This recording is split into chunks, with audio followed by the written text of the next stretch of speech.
And actually looks at you, and God, you are inviting, this scripture right here invites God to examine you. If Jesus did not die on the cross for our sins, if Jesus did not shed his precious blood for us, if Jesus did not make a way for us to get back to God, and we ask God to look at us, none of us would survive. Not one. We would all be burnt up to a crisp. So Jesus makes a way for mercy and grace to come in. God says, listen, even though you cut up sometimes, even though you do, I still have plans for you. So God is like, I don't want you to continue in the foolishness, but he says in his scripture, and this is David crying out, he says, God, search me. That is a very, very, very scary thing to ask for people like me. Because I like kind of being in the cut. Yeah, I like it. I like being able to move back and forth and not a whole lot of commotion. I like to be able to. I like being incognito. I don't like anybody having to examine me or inspect me. Maybe y'all do. Do y'all like that? Y'all like being? I like being left alone. If somebody, if you had your own reality show, straight up, I like being left alone. If you had your own reality show, that's why those reality shows are terrifying to me. Who would invite cameras into their house to follow them from one room to the next, from one place to the next? People desperate for that 15 minutes of fame. You see what I'm saying? Just thirsty, thirst trap. You know, they need that kind of attention. Well, I can't imagine you seeing all my dirty laundry. Give me some examples of reality shows. Oh no. Desperate Housewives. Tell me about Desperate Housewives. Is that a reality show? Huh? Well, no reality show is real. Right. First off. Well, on Desperate Housewives. I'm not saying we're not Real Housewives. Real Housewives. I don't know that show. But I know what you meant. Real Housewives or whatever. Not. I mean, no reality show is real. They have a psychologist pick the group that you're watching to make for the best television. Thank you. I believe that because these characters. Did you ever notice they live in this mansion, but they never have a TV. They have one phone, and they always got something exciting to do. And even when it's not something that's organically exciting, somebody creates some drama. Somebody breaks out a script and writes in some drama. I believe it. I believe it. I mean, but you still have to see me at my ugliest. You know what I'm saying? You still have to see me at my ugliest. Give me another one. I won't say too much about it. Tell me, give me some other reality shows that we see on television. It's a show called R&B Divas. Oh yeah. R&B Divas. Tell me about it. It's on. Heard of that. What's that? TV One. Yep. R&B Divas. It's like all these like your older R&B artists that used to be out, women. Is that the reality show? And it's like who? Gladys Knight. Gladys Knight. She has a reality show? No. I thought I heard that. Yeah. Now on this one, it's like. Well, the first one was like Faith Evans and some lady named Monifa. I don't know. So what are they talking about? I mean, they just trying to, like revive their career. And then they got drama, in between all the ladies, and it's just a lot stuff that's just like. I know there was one about Jersey Shore. What did y'all tell me about? Oh no, Jersey so crazy. What is that? The Sisterhood? Somebody told me. What is that called? Oh, I don't even think that. I think that show got canned because the last episode, like she went to the club, she was drinking, This is supposed to be a pastor's wife. Well, they had one for pastors' wives, and it was a total mockery. I heard about it. I couldn't bring myself to watch it. Actually, tomorrow, Preachers of LA is coming out. Preachers of LA? Now, I did see something on YouTube about that because somebody sent me a link. I actually saw the first episode. Is it a lot? Look at us how we do ourselves though. I don't see anybody I don't see anybody in the mosque. I don't see anybody worshiping Allah. They do have like that. What is it? Like you see what I'm saying? The people that be raising the barns all the time. The Amish. Yes. They got the Amish gangsters. That's Amish mafia. That's so sad. Then they have what is that? Breaking Amish, where they take like Amish teenagers or whatever, and they take them out of that community and they put them in like New York or LA, and like just see if they ever want to go back after. Yeah, I've seen that. That is so but you see how they would like to take They something just get so corrupted. try to take something clean and make it dirty, and we get pleasure. Not me, but people get pleasure out of watching this young girl go down the wrong path, or this young dude go down the wrong path. There was a Muslim reality show. How long did that last? I think it was lasted like a season. Wow. It was something. I think it's like called like American Like Me or something like that. Oh, I don't know. It dealt with this like this typical Muslim family and just followed them around and stuff. Is it trying to get them from being Muslim? Pretty much. Not from being Muslim, but Does it mock them? Does it mock their faith? I'm not sure if it mocked their faith, but just kind of showed you like what they did, like on a regular Yeah, see, that's basis. one thing for you to see how I do that's a documentary as far as I'm concerned. If you're just showing me what you do in my life, but when you are trying to literally, like you said, the Amish, and I did see a commercial for that, and they walking, I'm walking in slow motion. That's not even. What are you doing?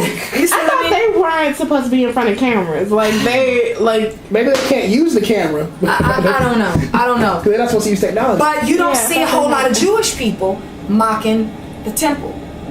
You don't see that. You see black people making a fool and a mockery of the church, and that should not be. That's why the world doesn't take us seriously a lot. So we have to look at ourselves, because we have our own reality. For real. How do people see you at work? Do they see you cutting up at work? What do they see? How do they see you at college? How do they see you at school? What do they hear from you? What do they see on your Facebook? What do they see on your Instagram, your Twitter? What do they see? Because whatever they see, that is the reality that everybody's watching. There's a gospel. Somebody made a praise and worship song about don't put your business on Facebook. Oh wow! Did y'all see it? You have to please go and look at it, because they're not joking. This is a real praise team that has come up with a song about Facebook during praise and worship, and they're doing it about don't put all your business on Facebook. Praise the Lord, everybody! Don't put your business on Facebook. Well, it's like, really? Are you serious? Now, the message is true. You shouldn't put all your business on Facebook, but I don't know if we can take it seriously during praise and worship. Facebook's not the problem, it's a symptom. Yeah, it really is. What is the problem? If what you put on Facebook is the symptom, what is the problem? What you actually doing. What you actually doing, and your heart. Your heart, right here, this tells you, here it is. This says, search me, O God, and know my heart.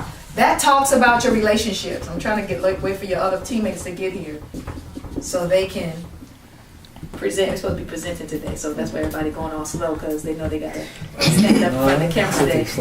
They just wait. Oh, the good crowd. I'm telling you now. It says, this verse says, search my heart, O God. Search me, O God, and know my heart. Try me and know my thoughts. What does the Bible say about the heart? Do you know? The heart of a man is deceitfully wicked. Who can know it? Yeah, it's deceitful and desperately wicked. So really, the heart is where everything comes from. The Bible says, guard your heart, because out of it comes the issues of life. We know who you are by how you emote, how you know what I mean, how you deal with your emotions. Emotions are what mess people up a lot, because we living by emotions. Well, give me an example. I'm gonna let y'all talk, because I'm not gonna talk today. Give me an example of people being led by their emotions. Like that pastor you told us about last week. I've been thinking about that all week. Well, let's let the crew in. What happened last week? About the one that got shot? Yeah. Oh. This pastor sleeping with the deacon's wife, and the deacon came up in service and shot him. Shot him and walked up on him. After shot him in the back, then walked up on him and shot him. And then called the police. And then I just shot somebody. You see what I'm saying? That's real. And that because of his character, because the character was terribly out of alignment with what God wanted.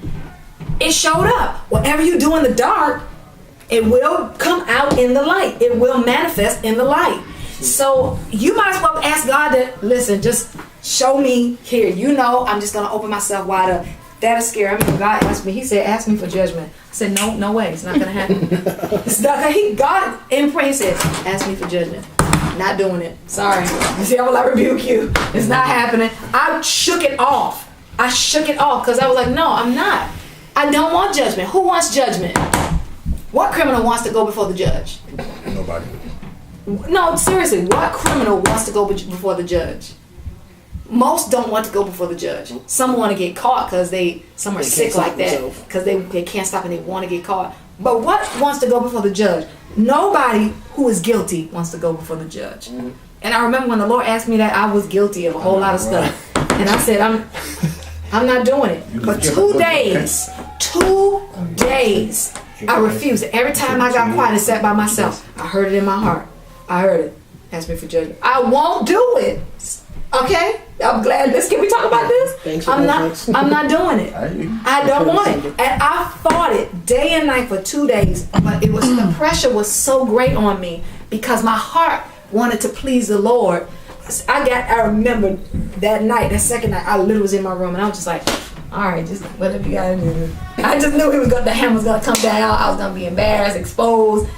I was like, just do it, just whatever. What I found out that night was that God, when He asks, if we ask for judgment, it's not so He can embarrass us and punish us. Mm-hmm. It's so that He can set things right. Because here's the balance. If you sinning, and His righteousness right here, God uses judgment to do this. It's not to embarrass us. It's to set things right. Because when we sin, we're knocking something out of balance. We're messing something up. So when He judges us, He sets it right. He's a God of justice. And when we ask God to judge us or search me, that's like the ultimate trust. Like, God, I know I deserve death. I know I deserve punishment. I should be fired from this job. I should not have what I have. But because I want things to be right before you, check me out. Just try my heart.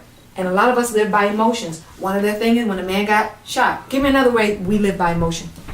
Another way we live by emotion. I saw this one thing. It's been like, it's been on Facebook. It's probably on YouTube by now, about this woman who goes to McDonald's for chicken nuggets like at 5 a.m. Wow. Yeah. And so the guy's like, we don't have McNuggets this early in the morning. So she drives up to, the thing we pick up your food. And she starts going nuts. I don't want McNuggets. I know you guys are. So she takes a beer bottle and breaks the thing open. And then starts tearing the thing. Like, I will go Super Saiyan on you. And starts growling at this dude. And the man just like, what's going on here? And he's like, call the cops. And she's like throwing all kinds of stuff through the window. Because we want chicken nuggets in the morning. Yeah. Okay. Yeah. It was. That sounds like mental instability. Oh, it's very real. She took a beer bottle and broke the window and started punching the window. See, that's mental. That's not even emotional. That's something serious. Because I'm sorry, it's 5 a.m. We have people killing each other because, we talked on the way in. We heard the man say it in the sanctuary. They have Brother Tony kind of giving us a lot of like end time stuff, and he just said when we were coming by, and Sister Sandy let me know that a grandmother just killed her baby with a sledgehammer. Yeah. She got so fed up, she goes and gets a sledgehammer and destroys the baby with a sledgehammer. What? It speechless. Not even a knife, which is bad. Not a belt to spank the baby. Nothing. She gets a sledgehammer and crushes the baby. Just destroys the baby. Not the mother, but the grandmother. Did you hear about them people who starved their baby, their 4-year-old to death? No. Yeah, they starved the 4-year-old to death, and like the 4-year-old had like an older brother or something like that. And he brought like food to the funeral so she can eat in heaven. It was real bad. It was real sad. Yeah. Now he's like all kinds of mentally disturbed. But do you hear what's going on? Because we have things going on, and our relationships and our heart is wicked. And if we don't keep that stuff in check and ask God to catch us and help us, everybody in this room is liable to do the unthinkable. You do understand that? I mean, sledgehammer and a baby though, that's the unthinkable. The stuff you say you never do, all you need is the right amount of pressure in the wrong situation from the wrong person. And if it happens long enough, everybody in here is capable of doing the unthinkable. Absolutely right. It's only God who has to check our heart. So every day we need to bring our heart to God. Let me tell you, when it says search my heart, God, search my relationships. How do I respond to my relationships? What types of relationships do we have? Let's just make it real plain. What types of relationships do we have? Cricket. Personal, Huh? romantic, professional. Friendships. That's some of the relationships that we have, right? Friend and friend. Doesn't have to always be, romantic. But your friends, that's relationship. What other kind of relationships do we have? Work. You have work relationships or associates, right? You have associates. Everybody's not your friend. Everybody's not your family. Some people are simply associates that you work with that have to have, just work for a certain season or for a certain purpose or for a certain task. So work relationships. What else? We got friendship. We got work relationships. What else? Family, definitely. How do you respond to the people who you're married to or related to, or who blood? Some of our blood relatives are insane. Yep. Come on, let's be real. Y'all don't want to talk. Some of our blood relatives are really on some other stuff. They really are, and the other family members can't stand them. You see what I'm saying? How do you respond to that? So we have work, we have family, we have friendships, we have romantic relationships. How do you respond to that? How do you respond? I'm just trying to figure it out myself. You see what I'm saying? Let's be real, because that's not the easiest thing. How do you relate to it? Because, quite frankly, if you have the right amount of pressure, with the right person, right or wrong person, depending on how you feel, if you have the right amount of pressure long enough for the wrong thing, you will do the unthinkable, or maybe the thinkable. Okay, maybe the stuff, maybe the right. How you respond to that. David says, "Listen, can you search my heart? Help me to see how I handle myself in these relationships." God does expect us to live holy and to be pure. Is it easy? No. Is it doable? Yes. Will it take time? No. Yes.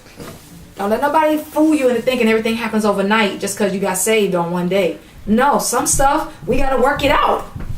And you don't know if you worked it out unless you get the pressure. Hi, Ricky. How you doing, baby? Yeah, buddy. You see what I'm saying? You about that life. So you get a phone call and you feeling some kind of way, and she's like, "Why don't you come over right now? Body's cold. Let's just chill." You see? And you feel some kind of way, and you like, "It's been a minute." You know what I'm saying? And the right amount of pressure, long enough, saying the right thing or the wrong thing. You get that kind of pressure, you might not respond the right way. Some things God does do miraculously. Some things He does do instantly. But then there are some things that you literally have to work out your soul salvation with fear and trembling. So how you get that instant miracle? Because Pastor be talking about like how he got saved and then he just stopped drinking. Yep. I heard somebody say that. I talked to a gentleman. This weekend. I had to serve another church at their retreat, at their leadership retreat, a couple days ago. And I talked to this guy. He put you in the mind of a short kind of Deacon Nicholson, just clean cut and well spoken, and Deke keep it tight. He keep his shape up on his grade. This guy kept it brushed back. Nice. Everything's just manicured, and he had the glasses. He's short, handsome, smells nice shoes, well manicured guy. And I was sitting in the grass because they were outside doing something. And I was in the grass with my shoes off because that's where I'm comfortable. And he was laying in the grass with his head back, just kind of chilling. He's got to be about 68, 70 years old. So I asked him, I said, "Where you from?"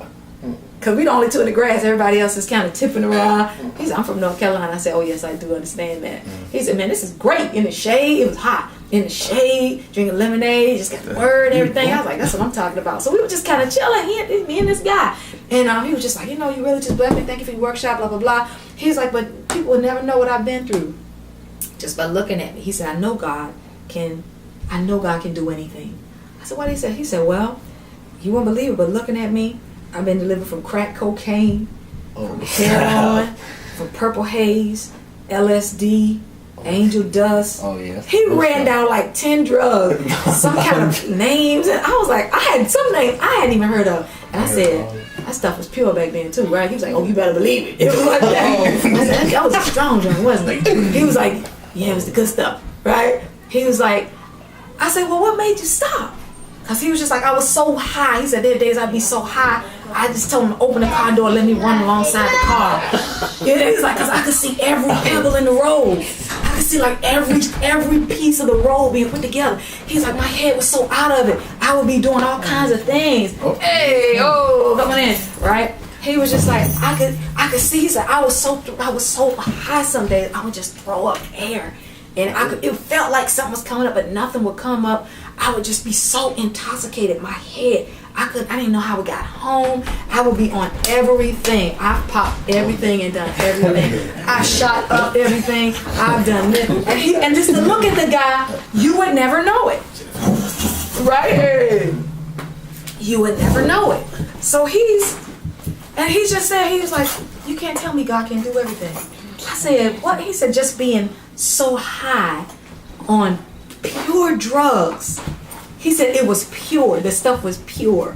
And it wasn't like just a little, it was narcotics. It was the hard stuff. It wasn't a little, it was the hard stuff. He said the marijuana, he said that didn't last because I did that. Now this guy is 70 years old.